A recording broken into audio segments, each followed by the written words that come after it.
Gracias por la presentación esa aquí, Dani. Lo que estén pensando o en su mente preguntándose, ¿serán los 6 hijos con la misma mujer?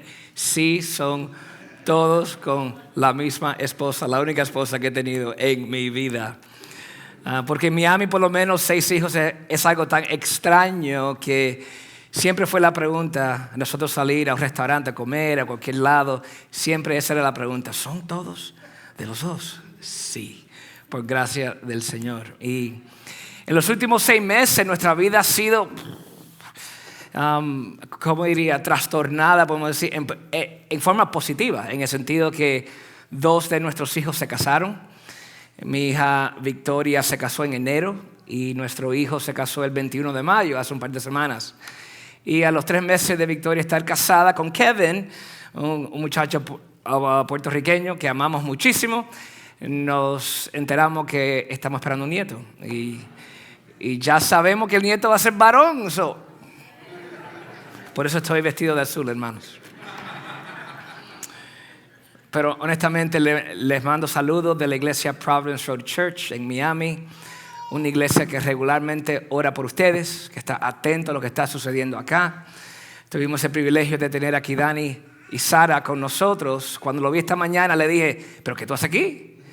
Si tú vives en Miami. Y la realidad ya se ha asentado que él es de Tampa, de aquí de Spring Hill, y es miembro de la iglesia de ustedes, y ustedes le van a enviar para abrir esta obra nueva en esa área de Spring Hill. Pero realmente lo habíamos recibido y rápidamente les amamos y le cuidamos y fueron parte de nuestra iglesia. Hay unos otros hermanos aquí también representando la iglesia, el amor que nosotros le tenemos a esta pareja que ustedes tienen el gozo ahora de enviar en el nombre del Señor. Que disfruten el proceso, hermano, de enviar a estos hermanos. Bueno, le invito a que abran sus Biblias. Ya el hermano Kidani nos leyó el pasaje. Vamos a ver Hechos, el capítulo 4, los versículos del 32 al 37. La palabra del Señor ha sido leída y esta es la porción de las Escrituras que vamos a usar para meditar en ella, para estudiarla, para buscar la palabra del Señor a través de su verdad. Y nuestro deseo es que el Espíritu Santo traiga a nuestra vida convicción, que nos ayude a entender lo bello que es el Señor Jesús, amén. En la misma vez que siendo su iglesia, que ese evangelio que un día llegó a nosotros y nos salvó es el evangelio en lo cual nos trae unidad. Y hemos estado cantando y leyendo y orando sobre la unidad. Vamos a ver la unidad de esta iglesia aquí, la iglesia primitiva en el libro de los Hechos, como lo vemos aquí en Hechos capítulo 4. Pero primeramente, permítanme ir al Señor una vez más en oración. Les invito a que me acompañen. Amado Señor, gracias te damos en este día porque a pesar de nosotros y nuestras limitaciones humanas y el pecado que permanece en nosotros, tú eres el Dios del universo que hiciste los cielos y la tierra. Tú eres el Dios que está sentado en su trono. Tú eres el Dios santo, perfecto, poderoso, quien nos amaste con un amor perfecto en Cristo Jesús. Y enviaste a tu Hijo para morir por pecadores como nosotros, para que nosotros, faltos de tantas diferentes maneras, sin la capacidad de salvarnos a nosotros mismos o acercarnos a ti, tú por amor y en tu gracia y compasión nos alcanzaste a nosotros por medio de tu Hijo. Y nos llamaste por nombre, nos salvaste y nos uniste al cuerpo de Cristo. Y aquí, Iglesia Bautista, Palabra de Vida, es una expresión local de ese cuerpo. Oh Padre, que nosotros podamos vivir primeramente siendo cristianos, atados a Cristo y siendo parte de su cuerpo, la iglesia. Y que todo lo otro en nuestras vidas será por añadidura. Ayúdenos, Señor, a entender la razón por qué estamos aquí, la razón por qué existimos como cristianos, la razón por qué somos una iglesia local. Y que la unidad entre nosotros sea evidente a un mundo perdido. Y Padre, los que tú estás añadiendo, los que quizás aún están presentes aquí, que no son tuyos, abren sus ojos. Remueva las vendas, Espíritu Santo, para que ellos puedan ver su gran necesidad de un Salvador y que hoy sea el día, aún hoy, que ellos puedan despertar, creer, arrepentirse y ser salvos. En Cristo Jesús oramos. Amén. Hermanos, si miramos al mundo evangélico, hay muchas razones por qué preocuparnos. Y siempre ha sido así. En el siglo pasado y hace alrededor de 80 años atrás, más o menos, hubo un tiempo en lo cual comenzó el pensamiento liberal. Se había ya fomentado en los Estados Unidos y se había perdido la autoridad de la palabra. Y llegó hasta los 1970 que varios pastores de diferentes denominaciones se unieron para hacer una declaración, el Chicago Statement of Inerrancy. Tuvieron que hacer una declaración diciendo que la Biblia es inerrante, que no tiene error en su forma original, que es confiable, que es la palabra de Dios para nosotros. Increíble pensar que la iglesia evangélica, la iglesia estuvo en esos debates. La desunión era muy marcada. Aquellos que afirmaban la palabra de Dios como la palabra perfecta, inerrante, y los que decían, no, es simplemente un manual útil para nosotros y en nuestro cristianismo, pero tiene sus errores. ¿A dónde está el error? Si hay errores, entonces hay un problema mayor porque no podemos en ella confiar. Y a los años luego, ya cuando ganamos la autoridad de la palabra de Dios y había unidad entre el pensamiento conservador, surgió hace 25 años más o menos una vez más la teología reformada entre la iglesia evangélica.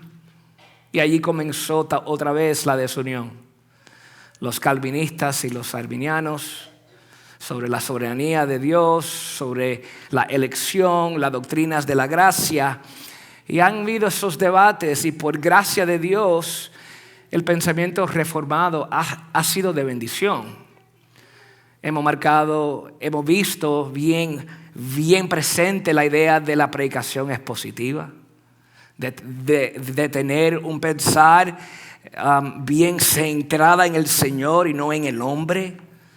Ha sido de bendición lo que, señores, ha habido un despertar, un amor por la palabra, un amor por la iglesia. Y como que eso se ha establecido bastante en el mundo hispano y aún necesitamos aún más que el Señor nos dé la fuerza para seguir predicando y mantener esa línea de sana doctrina.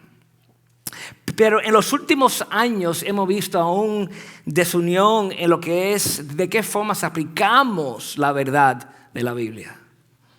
Vivimos en un mundo en lo cual en los últimos 2 años hemos vivido mucha tensión entre cristianos. Sea el asunto político, sea el asunto del racismo o de los géneros y todo lo que está sucediendo en nuestro mundo, vemos la iglesia evangélica desunida, afirmando la palabra de Dios es inerrante, entendiendo una sana doctrina, pero un poco desunidos en lo que es de qué forma lo aplicamos. O sea, el punto es, hermano, que la desunión, la desunidad entre los hermanos en cualquier iglesia es algo que siempre está ahí amenazando. Es una amenaza para Providence Road Church y es una amenaza para Palabra de Vida también. El enemigo desea destruir la iglesia local. Y nuestro pecado, nosotros somos pecadores salvados por la gracia del Señor. Pero sí entre nosotros, si no hacemos morir el pecado y si no estamos agarrados del Señor, nosotros mismos nos devoramos. Hermanos, como idea principal, Yo quisiera decirle que nuestra unidad como iglesia local es un aspecto esencial de nuestro testimonio a un mundo perdido. Nuestra unidad, siendo una iglesia local, esa unidad es un aspecto esencial de nuestro testimonio a un mundo perdido. En ver a nuestro pasaje, podemos ver rápidamente que la iglesia ha sido empoderada por el Espíritu Santo para llevar a cabo la misión del Evangelio. Una misión que está más allá de la capacidad del hombre a poderla llevar. Hombres pecadores siendo ahora testigos del Evangelio para ellos en Jerusalén, Judea, Samaria y hasta los fines de la tierra. Y ha sucedido algo increíble, una explosión ha sucedido en que miles de personas han sido convertidas al Señor. A comenzar el capítulo 4 vemos que hay ya más de 5,000 personas que han creído en Jesús. Y al llegar a nuestro versículo 32, el que vamos a ver hoy, ya son mucho más de 5,000. Ya no sabemos el número de personas. Serán 5, 6, 7, 8, 10,000 personas. Solamente el Señor sabe. Pero podemos ver en medio de esa iglesia primitiva, iniciando, podemos ver sus vidas. Podemos tener un retrato de cómo es que estos hermanos estaban unidos en el Señor. Y podemos ver aquí claramente que hay una unidad tremenda entre estos hermanos en la iglesia de Jerusalén. Y vemos que ellos están disfrutando, aunque ellos están también sufriendo. Recuerden que en Hechos 2 llega allí el Espíritu Santo, el inicio de la iglesia. Y enseguida hubo persecución, enseguida hubo necesidades, enseguida hubieron personas que sus familias les abandonaron, perdieron sus trabajos, perdieron sus vidas y simplemente se pudieron agarrar el uno al otro en decir, wow, esta es mi nueva identidad, Cristo. Pero fue un tiempo de mucha emoción, pero estaban ellos enfocados. Estaban ellos enfocados en ser la iglesia y ellos vivían ese despertar. Estaban viviendo que el Señor estaba añadiendo a su iglesia. Imagínense, hermano, qué gozo en ver a tantas personas en medio de las necesidades. A ver tantas personas dar sus vidas al Señor Jesús.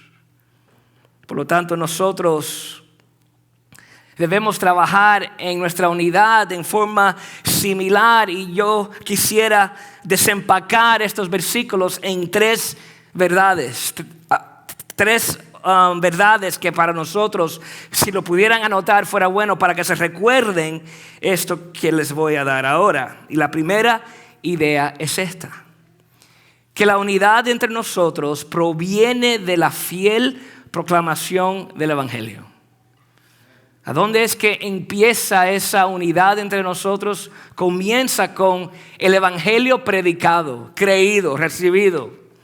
Es a través de la proclamación de las buenas nuevas. Y lo que ha sucedido aquí, 5,000 y más personas ya pertenecen a la iglesia local, es el resultado de la predicación de Pedro y Juan y otros. Una predicación poderosa. El versículo 31 allí nos recuerda que ellos estaban predicando la palabra de Dios con valor en medio de todas las amenazas. Antes que llegara sobre ellos el Espíritu Santo, los apóstoles estaban escondidos, ¿se recuerdan? Llega el Espíritu Santo, hay una explosión de personas escuchando, oyendo, y Pedro con todo denuedo, con todo valor, se para y predica el Evangelio y muchos son salvados. Pero dice el versículo 32 que los que fueron llamados y los que en él creyeron estaban del mismo corazón y alma. O sea, estaban unidos. Estaban unidos en forma sobrenatural. El Señor lo había unido porque el Señor había cambiado sus corazones. Oh, hermanos, los enemigos se pueden aliar para ellos juntos trabajar en algo que a ellos les interese. Pero eso solamente es temporal. Un equipo de béisbol, pueden ellos unirse, los compañeros del equipo, para juntos tratar de alcanzar una meta, de ganar una serie mundial. Pero estos cristianos, dice la palabra, que eran del mismo corazón y alma. Ellos pertenecían el uno al otro. Y esto solamente era posible por el poder del evangelio que le había transformado por medio de la predicación de Pedro y los otros apóstoles. Pero aún así, en medio de ese despertar, de esas vidas salvadas, el pecado siempre está tratando de traer desunidad. Y desde el principio ha sido así, desde la caída del hombre. Esta desunión es algo normal en este mundo pecaminoso. O la idea, la intención de Dios era que Adán y Eva estuvieran en una unidad perfecta, una armonía perfecta. Pero entra el pecado al mundo y enseguida hay esa desunión. Esconderse de Dios primeramente y aún esconderse del uno al otro, taparse. Porque ya está la vergüenza del pecado. Antes que entrara el pecado, Adán, él andaba con Dios y caminaba con Dios en el huerto. Era una relación perfecta. Pero aquí la caída lo ha destruido todo. La caída, el pecado entra al mundo y cambió la vida de toda la humanidad. La desunión. A través de toda la historia bíblica, lo que vemos es la desunión entre los hombres y la separación que hay entre el hombre y Dios. Pero escuchen, el poder del evangelio es lo único que puede cambiar eso. La proclamación del evangelio es lo único que realmente puede hacer esa unidad. Y una unidad real que perdura, que nunca va a dejar de ser. Entonces la proclamación del evangelio, el resultado es unidad en dos formas. Primeramente, regresamos a tener unidad con Dios. El pecado nos separó. Estamos destituidos de la gloria de Dios, destinados a muerte por su justicia sobre nosotros. El castigo, el pago del pecado es muerte. Mas sin embargo, el evangelio, las buenas nuevas predicada y creída, nos da entonces reconciliación con Dios. Le voy a dar 3 palabras preciosas que nos hablan de la unidad que ahora tenemos con Dios y hemos creído en Jesús. Y esa primera palabra es reconciliación. Hemos sido reconciliados al Señor. Romanos 5, 10 y 11 nos dice: porque si siendo enemigos fuimos reconciliados con Dios por la muerte de su Hijo, mucho más estados reconciliados seremos salvos por su vida.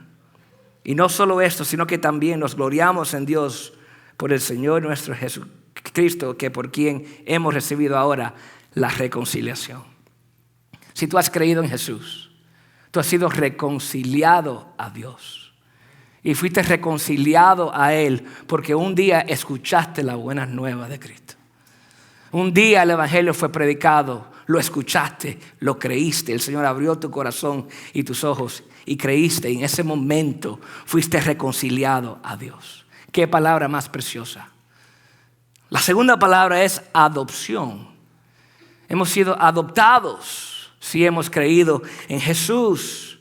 Gálatas 4. Versículo 1 nos dice: pero también digo que entre tanto que el heredero es niño, en nada difiere del esclavo, aunque es señor de todo, sino que está bajo tutores y curadores hasta el tiempo señalado por el Padre. Así también nosotros, cuando éramos niños, estábamos en esclavitud bajo los rudimientos del mundo.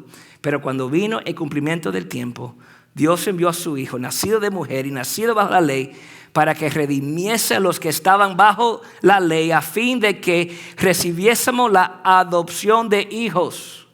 Y por cuanto sois hijos, Dios envió a vuestros corazones el espíritu de su Hijo, el cual clama, Abba, Padre. Así que ya no eres esclavo, sino hijo. Y si hijo, también heredero de Dios por medio de Cristo. ¡Qué hermoso! El que se ha arrepentido de sus pecados, el que ha recibido la gracia del Señor, el que ha sido nacido de nuevo, ha recibido reconciliación con Dios, ha sido adoptado, es hijo e hija de Dios. Podemos decirle papi a nuestro Dios, Abba, pero también somos amigos. Es la tercera palabra, amigos. Juan 15, versículo 12. Nos dice así: este es el mandamiento, que os améis los unos a otros como yo os he amado. Nadie tiene mayor amor que este, que uno ponga su vida por sus amigos. Vosotros sois mis amigos si hacéis lo que yo os mando. Ya no os llamaré siervos, porque el siervo no sabe lo que hace su Señor. Pero os he llamado amigos, porque todas las cosas que oí de mi Padre os la he dado a conocer. No me elegisteis vosotros a mí, sino que yo os elegí a vosotros. Y os he puesto para que vayáis y llevéis fruto, y vuestro fruto permanezca, para que todo lo que pidiereis al Padre en mi nombre, Él os le dará. Esto os mando, que os améis los unos a los otros. Hemos sido llamados amigos, hermanos, por causa de la proclamación del Evangelio. Nosotros hemos sido unidos a Dios. Hemos sido reconciliados, hemos sido adoptados y somos amigos de Dios por medio de nuestro Salvador y Señor Jesús. Hermano, lo que nos ha sucedido a nosotros que hemos creído en Él es algo increíble, amén. Éramos muertos en nuestros delitos y pecados, sin poder buscar a Dios. No teníamos la capacidad de entender ni creer. Pero Dios, en su infinita gracia, envió a su Hijo y nos abrió los ojos. El Espíritu Santo nos trajo la convicción que necesitábamos un Salvador. Creímos en Él, nos arrepentimos. Salvación entra en nuestra vida y entonces una nueva identidad tenemos. Y si pensamos realmente en esa identidad, lo que significa ser parte del cuerpo de Cristo, la iglesia. Y si pensamos en lo que es unidad, el Evangelio provoca esa unidad en nosotros. Si pudiéramos ver las intencionalidades de Dios en salvarnos a nosotros, podemos ver a el Padre, el Hijo y el Espíritu Santo en una unidad y una armonía perfecta en lograr a nuestra salvación. Dios Padre, Hijo, Espíritu Santo, en perfecta armonía y unión, decidieron salvarnos a nosotros que hemos en Él creído. Por lo tanto, entre Dios Padre e Hijo nunca ha habido discordia, nunca ha habido desacuerdo. Dios el Hijo nunca le dijo al Padre: yo no voy a ir a morir por nadie. No, busquemos otro plan. No. Simplemente Dios el Padre, Él tomó decisión de enviar a su Hijo que es Dios mismo, de acuerdo en el plan. Viene a este mundo y Dios Espíritu Santo está ahí listo para llamar, para afirmar y sellar a aquellos que Dios está llamando por medio de la obra de Cristo. Y nosotros hemos sido invitados a participar de esa relación, de esa unidad perfecta que existe en nuestro Trino Dios. Y si somos parte de esa unión, parte de esa relación y gozaremos por toda la eternidad de esa unidad, porque en aquel día no habrá discordia, no habrá desunidad, habrá una unidad de armonía perfecta. Entonces nosotros deberíamos, en este lado de gloria, en el poder del Espíritu Santo, siendo la iglesia local, vivir con esa unidad. Y teniendo esa unidad presente, entendiendo que la carne es débil, que nos vamos a ofender y que nos vamos a maltratar a veces, pero ¿qué es la vida en el Señor? Es una vida de reconciliación. Tenemos el ministerio de la reconciliación, ¿no? Dice Pablo. Entonces, la madurez espiritual se fomenta sobre estas realidades, que nosotros nos ofendemos y nos sabemos reconciliar. Pero todo esto, hermano, fue provocado en nosotros porque un día alguien predicó el Evangelio. porque algún día la palabra del Señor fue proclamada. Por eso es que en este pasaje vemos que todos los que creyeron porque escucharon, estaban del mismo corazón y tenían el mismo sentir.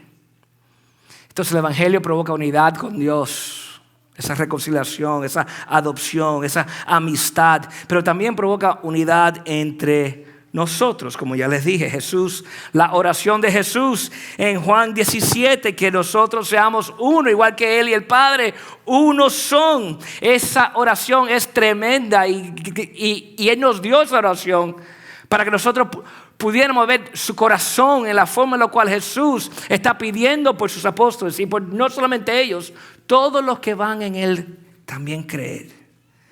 Esta iglesia en el libro de los Hechos estaba unida porque habían aquellos llamados por el Señor que fielmente predicaron el Evangelio entre las multitudes y provocó en ellos no solamente salvación, ser de un mismo corazón y alma. Sus corazones fueron despertados y amaron al Señor y amaron la palabra, y todo es posible porque fueron llenados con el Espíritu Santo, que nos dice el versículo 31. Sin el poder del Espíritu Santo no hay entendimiento de nada, hermanos. Pero porque ahora en el Nuevo Testamento, en el Nuevo Pacto, el Espíritu Santo ahora mora permanentemente en aquellos que Él ha sellado, que han creído en Él.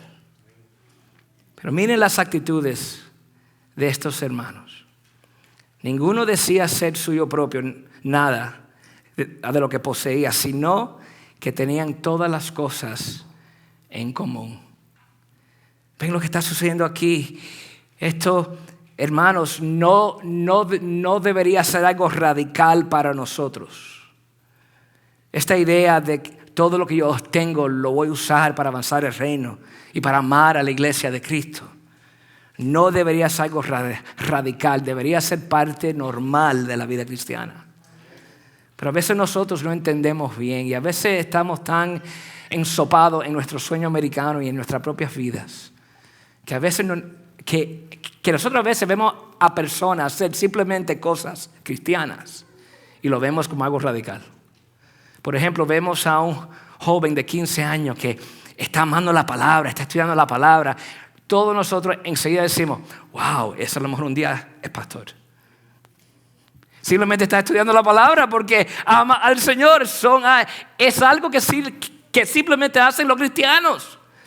Pero nosotros tenemos la tendencia de verlo excepcional, como que algo radical y diferente, cuando eso debería ser lo normal en nosotros.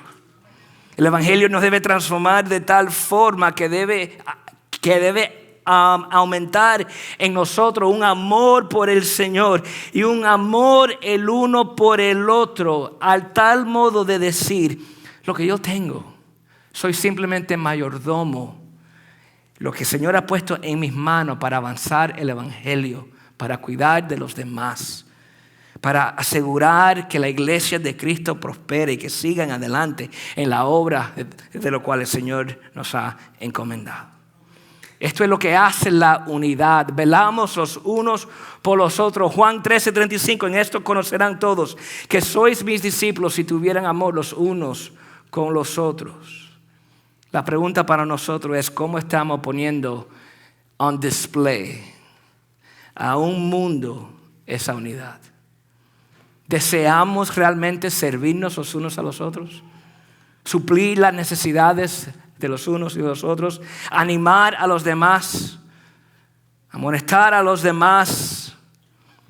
En una sociedad que hay tanta tentación de aislarnos, se trata del individuo en este mundo. En una sociedad en la cual tenemos la tentación de estar divididos por el pecado en nosotros. En una sociedad recientemente con la pandemia, las cosas, hay la tentación de ponerle pausa a la misión y al avance del Evangelio. Pero nosotros debemos entender que nosotros nos deberíamos sentir más vivos cuando estamos enfocados en quienes nosotros somos en Cristo Jesús como una iglesia local, unidos en la misión que Dios nos ha dado. Hermanos, la unidad entre nosotros proviene de esa fiel proclamación del Evangelio. No se os olvide. Pero la segunda idea que les tengo es que la unidad proviene de la fiel proclamación del Evangelio, produce abundante gracia. La unidad que proviene de la fiel proclamación del Evangelio produce abundante gracia. Así lo vemos en el versículo 33. Con gran poder los apóstoles daban testimonio de la resurrección del Señor Jesús. Y había abundante gracia sobre todos ellos. Los apóstoles predicaron con gran poder. No había ningún esfuerzo para diluir el mensaje del Evangelio como hoy muchos hacen. Para no ofender a los demás. No, la palabra, el Evangelio es una ofensa para el perdido. Lo entendemos así. Simplemente ellos declararon lo que habían recibido. Los apóstoles compartieron el Evangelio, y porque lo compartieron exactamente de la forma que lo habían recibido, fue dada con poder del Espíritu Santo. Y se enfatizaban en ¿qué? En la resurrección de Cristo, que en sus días era exactamente lo que el Sanedrín estaban prohibiendo hablar por las discusiones y la desunidad que había entre ellos y los otros líderes, los saduceos y los fariseos y los demás. Lo menos que ellos querían era decir que Jesús había resucitado de entre los muertos, pero ellos predicaban a un Señor y Salvador resucitado. Y ellos continuamente daban este evangelio. Y esa palabra daban es dada en el texto, en la voz que es continua. Continuamente ellos daban esta palabra de Dios. O sea, daban el evangelio de Cristo, lo predicaban. En toda oportunidad ellos predicaban la resurrección de Cristo. Para ellos era obligación, era un mandato, una responsabilidad. Para ellos poder demostrar que Jesús había resucitado entre los muertos, y todos los milagros y las señales, la maravilla que ahora Él estaba haciendo a través de ellos era evidencia que Él había resucitado. Estos hombres predicaron el evangelio, eran heraldos del evangelio, porque tuvieron el poder del Espíritu Santo para hacerlo. Y mis hermanos, ese mensaje, aunque fuera no muy popular en sus días, aunque no es tampoco popular en nuestros días, por la gracia del Señor, el resultado fue una abundancia de gracia. Qué precioso. El predicar con poder produce abundante gracia, hermanos. El predicar con gran poder es predicar en el poder del Espíritu Santo, y produce en el predicador de nuevo valentía para proclamar la convicción que esto es verdad, la confianza en la palabra del Señor y la confianza en el Espíritu Santo, que solamente la palabra poderosa del Espíritu Santo puede transformar los corazones. Por lo tanto, no es manipulación, es proclamación, y Dios despertará a aquellos que irán a ser salvos. Así ellos predicaban, y mira lo que vieron por la gracia del Señor. Así lo decidió el Señor. Y nosotros debemos hacer lo mismo. Confiar en la palabra. Predicar la palabra, sea del púlpito o sea tomándonos en un restaurante o un café. Compartir la verdad de Dios hacia aquellos que no conocen a Cristo. Y habrá abundante gracia para gozarnos en el Señor. Y no necesariamente significa que los números serán así 5,000 personas, no. Simplemente es ser obediente al Señor. Produce resultados. Y si no vemos a una persona entregar su vida al Señor y ser convertido, podemos nosotros madurar en el Señor, en ser obedientes al llamado del Señor de proclamar el evangelio. hubo aquí una gracia extraordinaria, abundante para estos hombres. El favor del Señor estaba con ellos. Dios recompensó su obediencia. Tuvieron el capítulo 2, versículo 47 nos dice que tuvieron favor hasta con los hombres. Hicieron discípulos, organizaron la iglesia y eventualmente enviaron a misioneros. Qué precioso. El poder enviar a misioneros, algo que ustedes, Palabra de Vida, están iniciando a hacer. Porque no tiene sentido enviar a nadie. Estamos tratando de sobrevivir, hermano. Estamos tratando de nuestro sueño americano, siendo iglesia. Necesitamos los recursos, necesitamos las personas.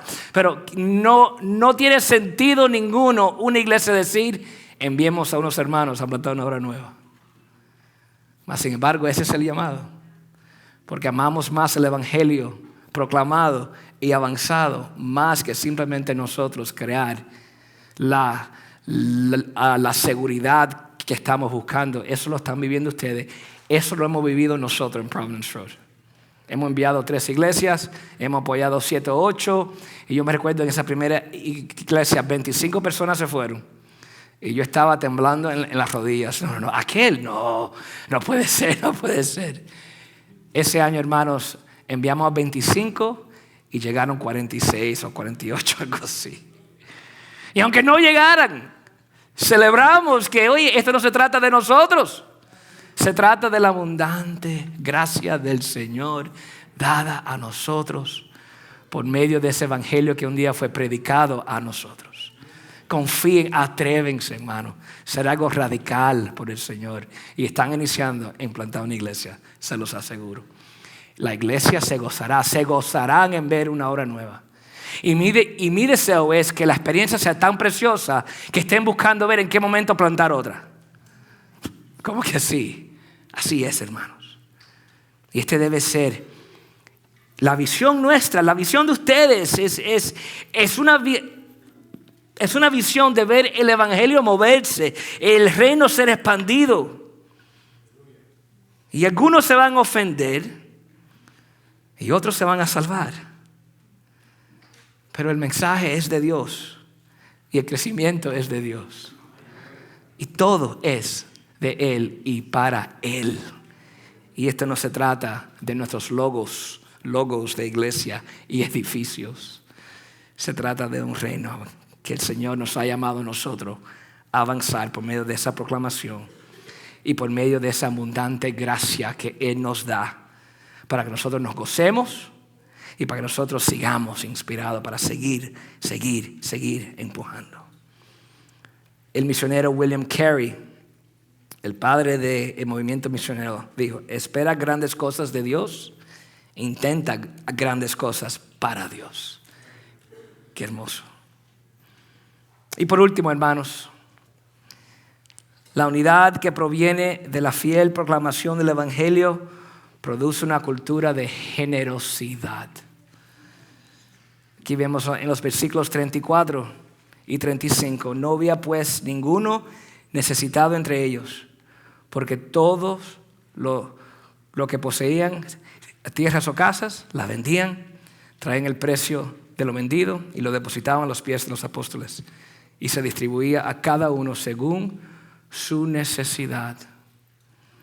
Había una unidad tan preciosa que no había egoísmo, lo que había era amor y cuidado. Los corazones de estos hermanos fueron conmovidos para asegurar que esta iglesia, iniciando tantas personas con tantas necesidades, ellos pudieran ver la iglesia sostenida. Y provocó en ellos una generosidad que nosotros diríamos extraordinaria, pero no debería ser. Simplemente fue su contexto. Fue lo que ellos tuvieron que hacer para sobrevivir. De tal modo que dice el versículo 34 que no había entre ellos ninguno necesitado. Increíble, qué hermoso ver la iglesia movilizada de esta forma. ¿Por qué lo hicieron? Porque ellos entendían que a todo le pertenecía a Dios. Que todo lo que ellos tenían y todo lo que ellos eran, era de Dios. Por lo tanto, en momentos que surgían necesidades, la iglesia sentía la responsabilidad de suplir tal necesidades. Y saben que una prueba del amor cristiano es en la forma en la cual nosotros estamos dispuestos a dar con sacrificio para avanzar el evangelio en el contexto de la iglesia local, que se compone de relaciones en lo cual Dios nos ha unido para avanzar el reino y cuidar los unos de los otros. Nuestra madurez espiritual es muy marcada en la forma en la cual nosotros damos de todo lo que tenemos: recursos, tiempo, talento. Santiago 2, 15 y 16 nos dice: y si un hermano o hermana están desnudos y tienes necesidad del mandamiento de cada día, y alguno de vosotros les dice: ir en paz, atados y saciados, pero no les dais las cosas que son necesarias para su cuerpo, ¿de qué aprovecha? O primera de Juan 3, 17: pero el que tiene bienes de este mundo y ve a su hermano tener necesidad y cierra a contraer su corazón, ¿cómo mora el amor de Dios en él?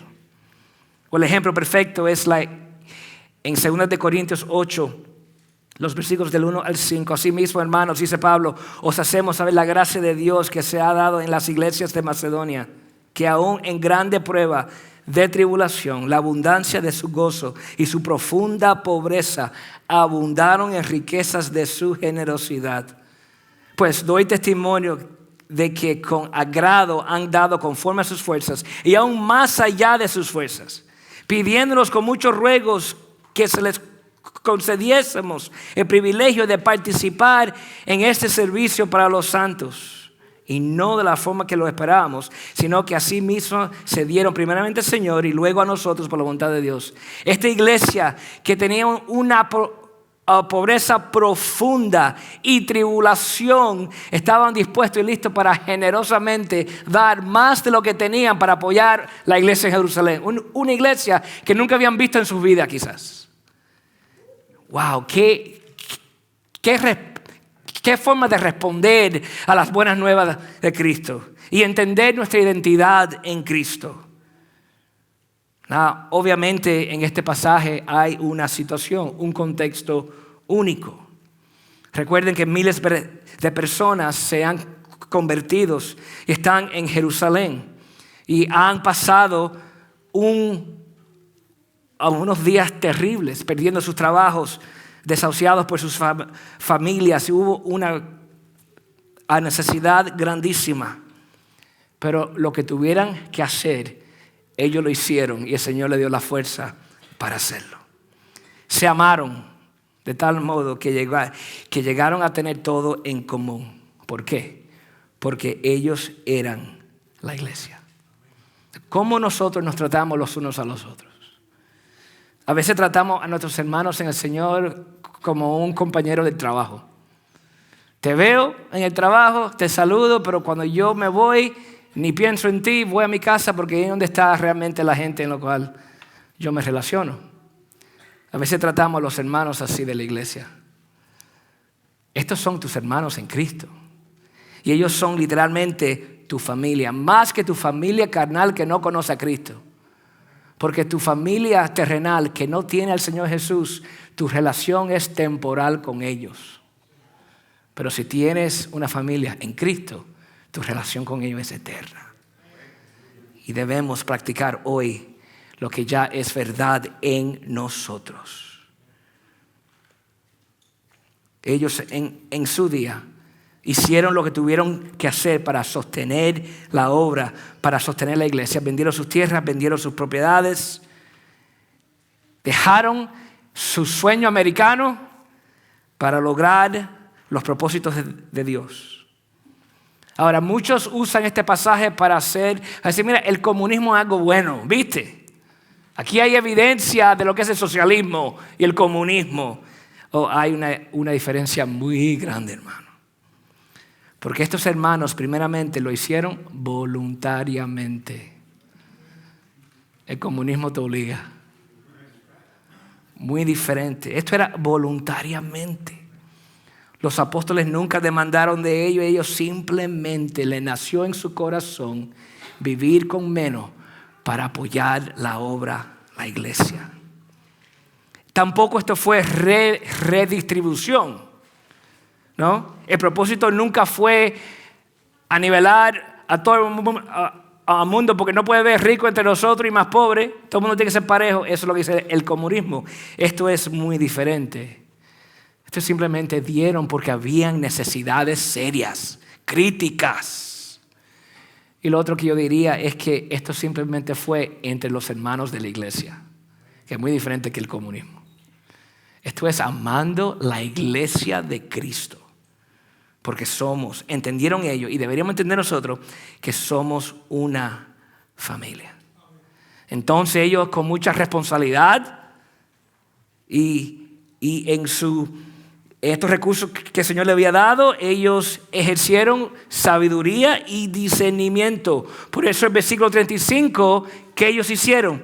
Lo trajeron esos dineros y esos recursos a los pies de los apóstoles. No para que los apóstoles se hicieran ricos, como muchos apóstoles de hoy en día. No, porque los apóstoles estaban enterados de todas las necesidades. Estamos hablando de miles de personas. Lo llevaron a los apóstoles para que ellos puedan proveer, identificar, y también a lo mejor para que no ellos reciban los aplausos del hombre. Ellos lo dieron a la iglesia. Pues sí, hermano, yo quisiera que nosotros entendiéramos que para nosotros estar unidos en el Señor, para nosotros expresar esa unidad entre uno y el otro, se requiere mucha intencionalidad, de hacer el esfuerzo de preservar la unidad entre nosotros. Que podamos vivir a través de temporadas y épocas difíciles. Lo vivimos en el mundo de la pandemia, que aparentemente todavía está presente, dicen eso. En el mundo político, en el mundo financiero, de todo está sucediendo alrededor de nosotros. Pero nuestro énfasis, nuestro enfoque debería ser: el mundo hará lo que el mundo haga. Y hoy habrá abundancia, mañana habrá pobreza. No cambia para nosotros nada. Seguimos siendo la iglesia de Cristo. Y seguimos con el llamado de avanzar el evangelio, y mientras que el Señor nos dé la fuerza y para seguir proclamando con valentía la palabra de Dios, el evangelio de Cristo, veremos gracia abundante entre nosotros. Y eso causará que la iglesia de Cristo sea preservada. Esas son las promesas del Señor. Las puertas del Hades no prevalecerán contra ella. Nosotros tenemos el gran privilegio, hermanos, de ser la iglesia de Cristo. Y debemos de serla unidos. Le hago la pregunta a todos ustedes. Iglesia Bautista Palabra de Vida, ¿están unidos en el Señor realmente? Yo no sé lo que hay en sus corazones, lo que están sintiendo a lo mejor hacia un hermano. Reconcíliense. Porque ahí están demostrando el amor de Cristo. Se va a enviar una iglesia nueva. Habrán de todo tipo de emociones. Busquen la manera en el Señor de buscar unidad en el proceso, para que esto sea de bendición. Y les exhorto a ustedes, igual que me exhorto a mí, recordándome siempre de estas verdades, porque en Providence Road, yo sé, aunque somos a lo mejor el doble tamaño, los mismos problemas suceden. Porque hay abundancia de pecado en nosotros, pero por el Espíritu Santo en nosotros hay una abundancia de entendimiento y reconciliación y propósito que solamente el Señor pueda ver. Pues sí, hermano, que el mundo pueda ver que el evangelio vale la pena, que el evangelio es la diferencia, porque ven la unidad entre nosotros. Amén. Vamos a orar. Amado Señor, gracias te damos por tu palabra y Padre, que ella haber sido predicada ahora, Señor, que pueda iniciar en nosotros o conmovernos, Señor, a confiar en ti, que tú eres el que está al frente de todas nuestras vidas y lo que es el evangelio hasta los fines de la tierra, Señor. Y qué privilegio para nosotros ser parte de tu iglesia. Oh, Padre, que cada uno aquí pueda entender que tú les has llamado a salvación, pero esa salvación está atada a un pueblo local, a una iglesia local.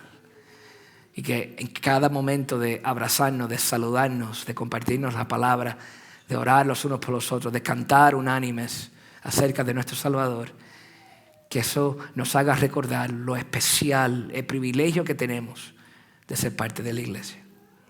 Y Padre, los que no son, o que ellos puedan ver que solamente en Cristo hay reconciliación, paz con Dios, que Él es el único que puede adoptarnos y decir y llamarnos hijos e hijas, y que Él desea ser amigos de pecadores que se han arrepentido, Señor. Que si hay alguien aquí, Señor, que no te conoce, que pueda ver que sin arrepentimiento, sin salvación, es lo opuesto, enemigo de Dios, justicia de Dios sobre ellos, maldición. Pero gracias porque tú eres un Dios de misericordia. Estás haciendo, estás obrando en medio nuestro. Gracias, Padre, te damos por tu palabra y por este tiempo junto en Cristo Jesús. Amén. Amén. Que se le bendiga, hermanos.